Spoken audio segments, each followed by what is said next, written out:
So hello guys, start करते हैं next question के साथ which is bulbs. Let's see क्या है इसके अंदर। सो अपने को एन लाइट बल्ब्स गिवन है जो कि एक वायर से कनेक्टेड है। Each bulb has a switch associated with it, however due to a faulty wiring एक स्विच है वो बाकी सारे जितने भी बल्ब्स हैं उनको राइट को चेंज कर देता है उनकी स्टेट को। ठीक है, given initial state of bulb, find the minimum number of switches to be press to turn on all the bulbs. Okay, you can press the same switch multiple times. 0 represents the bulb is off, 1 represents the bulb is on. Okay, so देखते हैं क्या है actually, question क्या है। तो let's say हमको एक given था इनपुट दैट वाज 0101। अब 0 का मतलब है बल्ब इज ऑफ, 1 का मतलब है बल्ब इज ऑन। तो हम जैसे ही इसकी स्टेट को, यानी कि हमको चूंकि हमें ऑन करना है तो यानी कि सारी स्टेट्स 1111 होनी चाहिए। जो फाइनल इसका आउटपुट होना चाहिए या जो फाइनल जो हमारी सीक्वेंस दिखनी चाहिए वो कुछ ऐसी दिखनी चाहिए। और इसको करने के लिए कितने नंबर ऑफ टाइम्स हमें बल्ब को प्रेस करना पड़ेगा वो हमें आंसर को रिटर्न करना है। ठीक है, नंबर ऑफ टाइम्स जो हम बल्ब प्रेस करेंगे। ठीक है, होप क्वेश्चन इज क्लियर।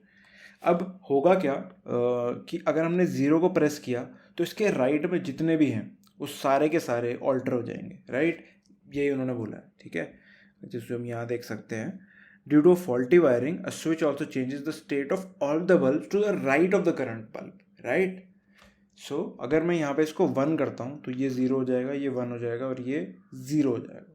फिर से अब मुझे इसको दोबारा दबाने की तो ज़रूरत नहीं है, इट इज़ ऑलरेडी 1। अब मैं राइट में आता हूँ, अगर ये भी मुझे 0 मिला तो मैं इसको भी क्या कर दूंगा 1, और इसको 0, ये 1 हो जाएगा।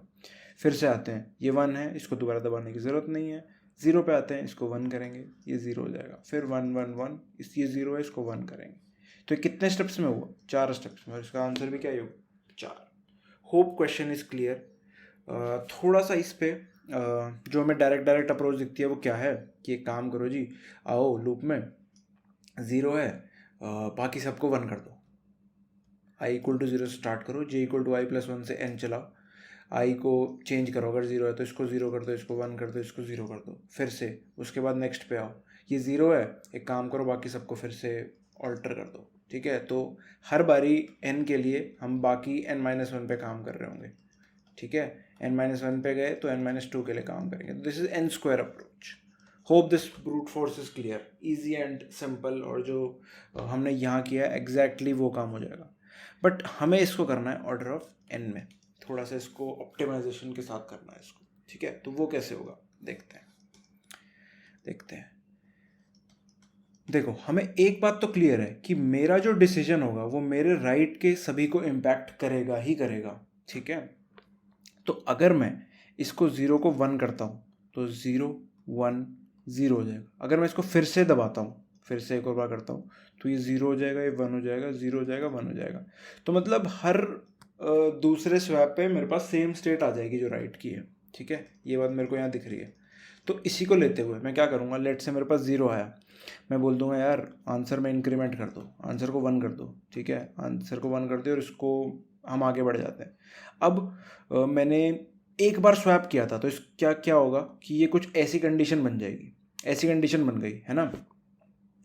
अब मुझे पता है कि देखो, मैं इनिशियल अपने एरे में तो चेंज कर नहीं रहा हूँ, मेरे को ऑर्डर ऑफ n में करना है। मैंने यहाँ पे कि देखा कि ये 0 था, मैंने अपने आंसर को इंक्रीमेंट कर दिया, मैंने अपने एरे में कुछ चेंज नहीं किया, ये just for the show purpose है। एग्जैक्ट मैंने एक्चुअली में चेंज नहीं किया।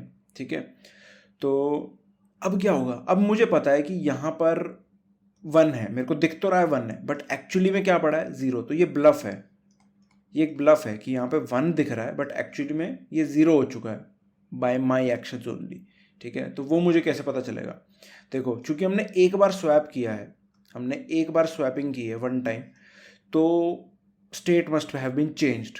तो स्वैप एक मेरे को स्वैप वेरिएबल रखना पड़ेगा जो स्टार्टिंग में 0 होगा, मैं इसको 1 कर देता हूँ। ठीक है, तो मुझे पता चल जाएगा कि यहाँ पे जो 1 पड़ा है वो असली है या नकली है। तो ये नकली है, तो मैं क्या करूँगा, अगर 1 है तो एक्चुअली में 0 था, तो मैं फिर से क्या करूँगा, एक और आंसर इंक्रीमेंट कर दूंगा और एक और बार स्वैप कर दूंगा। यहाँ पे क्या हो जाएगा 1, यहाँ पे क्या हो जाएगा 0, यहाँ पे क्या हो जाएगा 1। ठीक है, 0 का 1। अब स्वैप्स कितने हो चुके हैं? 2 स्वैप्स मैं यूज़ कर चुका हूँ। ठीक है, 2 स्वैप्स में यूज़ कर चुका हूँ। दिस इज सेम एज जो मेरा आंसर है, आप देख सकते हो ये चीज़। राइट, ये सिमिलर टू आंसर ही होगा हमारा। अगर मैं इसको 1 से स्टार्ट कर दूँ तो मैं 2 स्वैप्स कर चुका हूँ अभी तक, ठीक है। तो यहाँ पे मैं आया 2 स्वैप पे। अब इसको भूल जाते हैं, इन 2 पे बात करते हैं। अब मेरा ARR तो होगा वो तो यहाँ पे पड़ा होगा, ये पे 0 पड़ा है, ठीक है, यहाँ पे 0 है और एक्चुअली में भी 0 है। क्यों है एक्चुअली में 0? क्योंकि हम 2 बार स्वैपिंग कर चुके हैं। तो अगर मैं इवन टाइम्स 0 1 0 1 करूँगा तो सेम स्टेट में ही आ जाएगा, है ना। 0 को 1 में चेंज करूँगा, 1 को 0 में, तो सेम स्टेट में आ जाएगा। तो हर इवन पे मेरे को दिख रहा है कि सेम स्टेट बन जा रही है, ठीक है। तो मैं आया, मैंने बोला 0 हो तुम, अरे अच्छा सही है। और मेरे आंसर में क्या है, या मेरे स्वैप्स कितने हैं जो कि सेम है, तो वो 2 है, विच इज़ इवन, ठीक है। तो मतलब दिस इज सेम। तो 0 है तो मतलब मेरे को एक और स्वैप करना पड़ेगा, है ना। तो मैं आंसर में 3 कर दूंगा, ठीक है। अब क्या हो गया होगा, आइडियली यहाँ पे 1, यहाँ पे 0। अब मुझे इसको देखने की ज़रूरत नहीं, मैं यहाँ पे आता हूँ। मैंने यहाँ पे आके देखा 1 पड़ा है। अब मेरे को चेक करना है ब्लफ है या नहीं है। So how to check bluff? अगर ये ऑड टाइम्स हमने स्विच दबा दिए हैं, इससे पीछे अगर हमने ऑड टाइम स्विच दबा दिए हैं तो मतलब दिस इज अ ब्लफ। अगर मैंने इवन टाइम्स दबाए हैं तो दिस इज सेम एज जो यहाँ पे पड़ा है। तो चेक करते हैं, 1 है, कितनी बार हमारा बटन दबे हैं? 3 times. 3 times which is odd. हम कैसे निकालेंगे? मॉडुलो करके निकाल लेंगे, इज नॉट इक्वल टू 0। तो दिस इज़ अ ब्लफ। तो हमें एक और बार आंसर को इंक्रीमेंट करना होगा और ये हो जाएगा 1। अब आप देख सकते हो सभी के सभी 1 हो चुके हैं। तो जस्ट ये गेम ये था कि जो मेरे पे पड़ा है वो ब्लफ है या नहीं है। और वो चेक कैसे हुआ? नंबर ऑफ टाइम्स इससे पहले हमने कितनी बार स्विच दबाए थे। Hope this is clear. Code करते हैं, बहुत सिंपल सा क्वेश्चन है, जस्ट थॉट प्रोसेस लेके आना मुश्किल था, ठीक है। ARR size int answer equal to 0 for int IT equal to ARR if, अगर मेरा IT 0 है, ठीक है, और ये ब्लफ नहीं है। ब्लफ कैसे चेक नहीं होगा? आंसर मॉड्यूलो 2 0 होगा, मतलब इवन टाइम्स बटन दबे हैं। तो इसका मतलब क्या है? एक तो आंसर को इंक्रीमेंट करो फर्स्ट ऑफ ऑल, क्योंकि 0 है उसको 1 करना है, ठीक है। तो बस इतना ही करना है। नेक्स्ट एल्स इफ, अगर मेरा IT 1 है और ये ब्लफ होगा, अगर ये ब्लफ हुआ तो ही मेरे को आंसर इंक्रीमेंट करना है। तो ब्लफ कब होगा? जब मेरा answer modulo 2 not equal to 0 हो, ऑड टाइम्स बल्ब प्रेस हुए हो, 0 का 1 हुआ होगा, है ना। तो आंसर को यहाँ पे भी इंक्रीमेंट कर देना एंड फाइनली को आंसर रिटर्न करना। सिंपली मैंने चेक कर लिया, मेरे पास 0 था और वो सही बोल रहा था, ब्लफ नहीं था वो, तो आंसर इंक्रीमेंट।